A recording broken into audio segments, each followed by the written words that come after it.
Olha eu aqui de novo, o apóstolo Paulo Silva do Ministério Semeadores. Um prazer poder estar falando com você, internauta.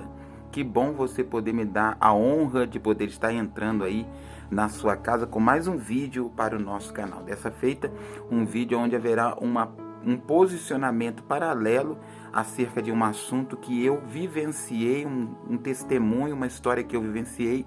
Não foi ninguém que me contou, eu realmente já vivi essa história e quero compartilhar com você. Então acompanhe esse vídeo do começo ao fim. Desde já eu quero deixar para você a seguinte instrução: deixe o seu like, se possível se inscreva no nosso canal e compartilhe esse vídeo, que certamente edificará e trará para a vida de muitas pessoas aí um esclarecimento melhor acerca dos acontecimentos que estarão acontecendo aí no ano de 2022, para que você então tome as suas conclusões e faça então os seus posicionamentos. Amém? A gente vai falando assim, vai errando um pouco as falas, porque não existe uma pauta, não existe assim um script para a gente poder estar lendo. Então é tudo aqui na base do improviso. Mas o importante é que você vai entender o que eu quero dizer para você. Amém? Todos nós sabemos que sempre teve uma guerra entre a luz e as trevas, entre o bem e o mal. A Bíblia diz que os filhos das trevas, eles não combinam com os filhos da luz. O paganismo, ele sempre houve as religiões pagãs, aquelas que professam vários deuses, né? Que adoram vários senhores, que professam vários deuses, que tomam vários posicionamentos, e à medida da evolução, eles vão então se adaptando.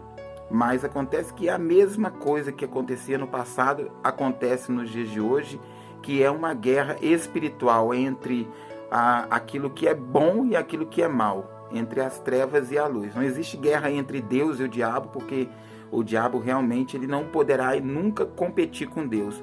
Mas existe uma guerra entre o diabo, o inimigo das nossas almas, e a raça humana. E dentro dessa façanha, o diabo ele se disfarça muito de anjo de luz, trazendo o quê? Trazendo as religiões pagãs, para que então as pessoas elas fiquem entre aquilo que é lógico e aquilo que é ilógico. Deus ele sempre andará à contramão dos conhecimentos humanos, das fábulas humanas. Deus não é fábula, não. Deus é Deus e sempre será Deus, e não vai dividir a sua glória com ninguém. E existe uma coisa em Deus, algo em Deus que se chama invisibilidade. Deus é Deus porque ele é invisível, ele jamais será visto. Então as religiões pagãs, elas têm essa necessidade de sempre estar mostrando aquilo que é visível. Eles criam para si deuses, eles criam para si imagens, ídolos, que eles se prostram diante dele. E nós precisamos estar muito atentos, porque nos dias de hoje, com tanta instrução, com tanta informatividade, as pessoas, ao invés de elas estarem instruídas dentro da palavra de Deus, elas ainda ficam equivocadas acerca de algumas coisas. Eu quero te dizer o seguinte, uma experiência que eu passei, e eu sou o pastor Paulo do Ministério Semeadores. Eu comecei a obra aqui em Brasília há muito tempo atrás. Hoje eu não estou morando em Brasília, eu moro em Belo Horizonte, mas eu vim para abrir uma igreja aqui em Brasília. E abri uma igreja aqui em Brasília, na região do Lago Norte. E essa igreja, ela precisava de ter ali os objetos, né? O púlpito, as cadeiras, a caixa de som. E nós estávamos assim, apurados, sem saber como nós iríamos fazer para poder comprar cadeira, caixa de som e, enfim, os material para que as pessoas pudessem frequentar os nossos cultos físicos. Naquela época a gente conseguiu pagar o aluguel da igreja, o primeiro aluguel da igreja, que era o que era exigido pelo proprietário da igreja, mas nós não tínhamos condição de comprar os materiais para que as pessoas então pudessem estar ali sentando, falando ao microfone, contando testemunho, enfim, congregando. E nós estávamos dentro de uma oração muito forte, clamando a Deus, pedindo a Deus que trouxesse então um recurso. E já tinha começado essa questão de crise. Nessa época, nós estávamos na pré-eleição para candidato à presidência da República, no qual a senhora Dilma Rousseff, que era do PT, ela estava sendo candidata a ser a presidenta da República, naquela época. E nós estávamos ali dentro dessa coisa toda, não estávamos ligados à política, como não estamos ainda ligados à política, apenas estou contando aqui o meu testemunho e você então tire aí as suas conclusões. O paganismo, ele sempre vai existir o paganismo, sempre vai existir as religiões pagãs, que parecem ser muito lógicas porque elas são evolutivas e entram num processo de desconstrução muito grande, porque elas querem que nós aderimos o quê? A façanha, a fábulas, a superstições, e isso é antibíblico, isso é anti a nossa religião, isso é anti ao conhecimento da palavra de Deus. Então, quer dizer, tudo que nós professamos, tudo que nós acreditamos está embasado dentro da palavra de Deus. Se não estiver escrito dentro da Bíblia, nós não podemos aderir, nem eu e muito menos as religiões pagãs.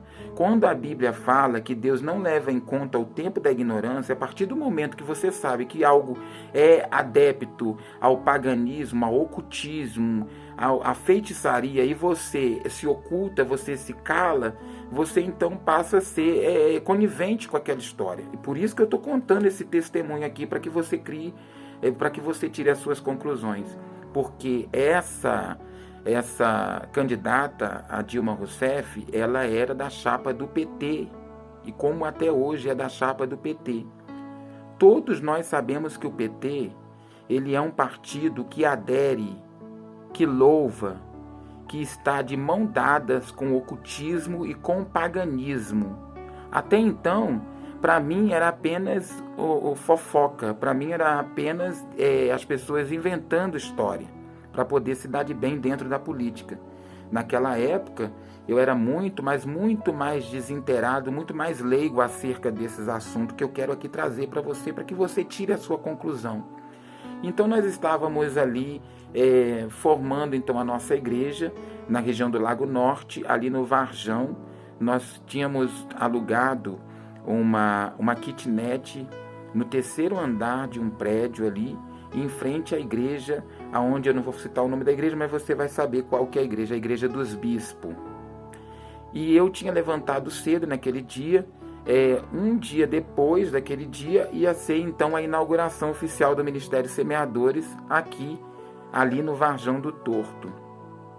E eu estava muito eufórico, estavam comigo naquela época morando comigo o meu pai, o pastor João Amâncio, e estava também ali de passeio, de passagem, tomando um café com a gente, a irmã Catarina. Eu levantei cedo. A irmã Catarina é uma figura muito conhecida ali no Varjão do Torto, porque é um distrito pequeno, então todo mundo conhece todo mundo. E eu levantei cedo e falei com meu pai, amanhã vai ser a inauguração da igreja, como é que nós vamos fazer para poder então colocar as cadeiras, o som, se nós não temos dinheiro, não conhecemos aqui quem possa nos ajudar para fazer isso. E eu então, Deus falou no meu coração, vai limpar a casa, vai arrumar a casa. E eu comecei a lavar o banheiro, varrer a casa, limpar as coisas. E eu tinha mania de colocar, porque eu não tinha guarda-roupa na época, ali na minha kit, eu tinha mania de colocar os meus paletó, os meus ternos, pendurado na janela de frente para a rua. E o meu quarto ele dava de frente para a avenida principal do Varjão, aonde quem estava lá de baixo conseguia ver no terceiro andar que tinha paletó, tinha terno, tinha gravata, tinha camisa social ali pendurada na grade da janela. E de repente, eu estava limpando tudo, de repente eu escutei alguém gritando, pastor, pastor, pastor, subi as escadas gritando, pastor, pastor, pastor. E eu falei assim com meu pai, João Amâncio, vai lá, pai, ver quem está chamando. Aí ele foi ver, aí a pessoa falou assim, aqui tem um pastor? E nisso subiu o moço, ele chegou na minha casa e atrás dele vinha um obreiro da Igreja dos Bispos. Na época, ele chegou na porta da minha casa, então ele dispensou o moço da Igreja dos Bispos e ele me contou a seguinte história. Ele disse que ele tinha sido criado na Igreja Quadrangular Templo dos Anjos de Belo Horizonte e a mãe dele, desde pequeno, ensinou que ele tinha que ser contribuinte, que ele tinha que ser dizimista de tudo que ele ganhasse. E existe aí um ditado que diz que quando Deus quer, até o diabo obedece para nos abençoar. Então eu saí do banheiro, aí meu pai me cumprimentou e disse: eu sou o pastor João Amâncio. E ele falou assim: eu quero falar com o pastor que é o responsável pela igreja.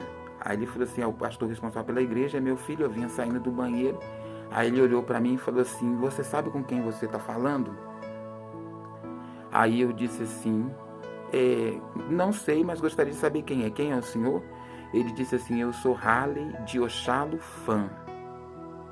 Aí eu me espantei, porque eu sabia que era um Babalá Orixá, que era um sacerdote do Candomblé, ou da Umbanda, ou de alguma dessas religião afrodescendente. E ele me falou o seguinte: eu sou a Halley de Oxalo Fã, e o senhor sabe o que eu vim fazer aqui? Aí eu perguntei para ele: pois não, pode me falar o que o senhor veio fazer? Ele disse assim: eu fui criado na igreja Templo dos Anjos e minha mãe me ensinou desde pequeno que de todo o dinheiro que viesse nas minhas mãos eu precisava tirar para poder tirar o dízimo, para poder então abençoar uma igreja evangélica, uma igreja que proclama o evangelho. E eu estou aqui porque eu vim devolver o meu dízimo. Aí eu falei assim: sim, pois não. Aí ele disse: eu quero devolver o meu dízimo na igreja, no altar da igreja. Aí eu falei com ele assim: olha, senhor, deixa eu falar com o senhor. Nós estamos iniciando um trabalho evangelístico aqui, nós temos o ponto, mas ainda nós não temos nada. Aí ele falou: pois não tem problema. Eu quero ir lá e oferecer então o meu dízimo no altar. Aí eu pedi meu pai para ir com ele. Eles foram de carro lá, acho que ele estava de carro com certeza, ou de Uber, de táxi, não sei, não lembro na época. Mas ele voltou com o dinheiro, entregou nas minhas mãos e falou comigo assim: pastor Paulo, deixa eu te falar uma coisa. Eu sou o pai de santo, um dos pais de santo, que vim para poder fazer o trabalho espiritualista para que então a Dilma Rousseff ganhe as eleições. Eu vim fazer as bruxarias para que os candidatos de outros partidos não tenham condição de competir com ela, como de fato naquela época ela ganhou as eleições. E então a gente recebeu, compramos as cadeiras, compramos o som, compramos tudo e colocamos ali e fizemos o culto. Depois de uma semana ele me chamou para ir à casa dele. Quando eu cheguei à casa dele, para poder fazer uma oração, para poder evangelizar, porque ali numa mansão muito grande, era ali no Lago Norte, que eles tinham alugado para ele, o PT tinha alugado para eles, e ele me mostrou, quando eu entro, porque quando você entra numa casa de candomblé, na frente ele me explicou que tinha ali a casa do orixá, né, que o orixá dele é Oxalo Fã, e nos fundos era do Exu. E ele começou a me mostrar os trabalhos que ele estava fazendo, que ali tinha a foto do ex-presidente Lula, tinha trabalhos na casa de Exu. Ele me mostrou assim as bandeiras do PT, todo o trabalho feito, tudo. Então eu quero te dizer que quando você vê algum adepto petista fazendo um ritual e você imagina que ele está fazendo apenas um ritual para poder abrir os caminhos dele, porque isso aí já é uma façanha do diabo. Quem abre o nosso caminho é Deus, quem faz a nossa história é o Senhor. Nós temos que ter conhecimento que a Bíblia é o único manual de fé.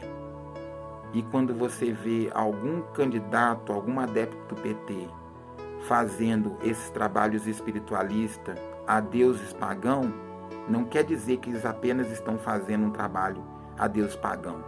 Eles estão consagrando todo o PT, toda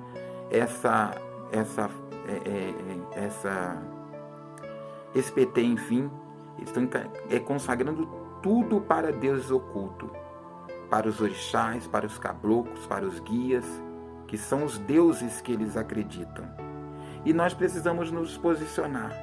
De quem que você quer que seja a nação? Você quer que a nação seja aquela nação que a Bíblia diz, feliz a nação cujo Deus é o Senhor? Ou você quer que a nação seja uma nação que se dê a pessoas que consagram uma nação, consagram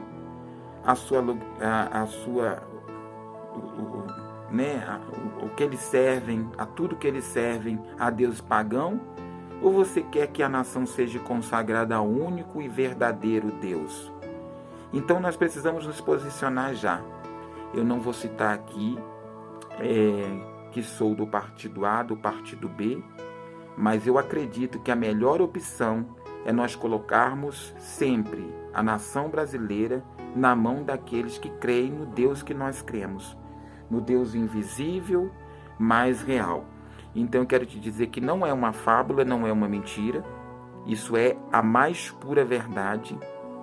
Depois esse Babalaorixá, ele voltou para a sua cidade, que me parece que era Pouso Alegre, até onde eu soube. Se você quiser fazer aí no Google uma pesquisa, você vai colocar o nome dele, Hale de Oxalufã, você vai achar ele lá, e você vai saber que essa história que eu estou te contando é a mais pura realidade. Eu estou aqui como servo de Deus para dizer para você, vamos consagrar a nossa nação em 2022 e entregá-la na mão de alguém que realmente sirva o único verdadeiro Deus, que é o nosso Deus, e que não seja imparcial, que seja uma pessoa que tome posição e que não se cale diante das adversidades que vierem, e que não fique sem posicionamento, porque o pior tipo de pessoa é aquele que não se posiciona.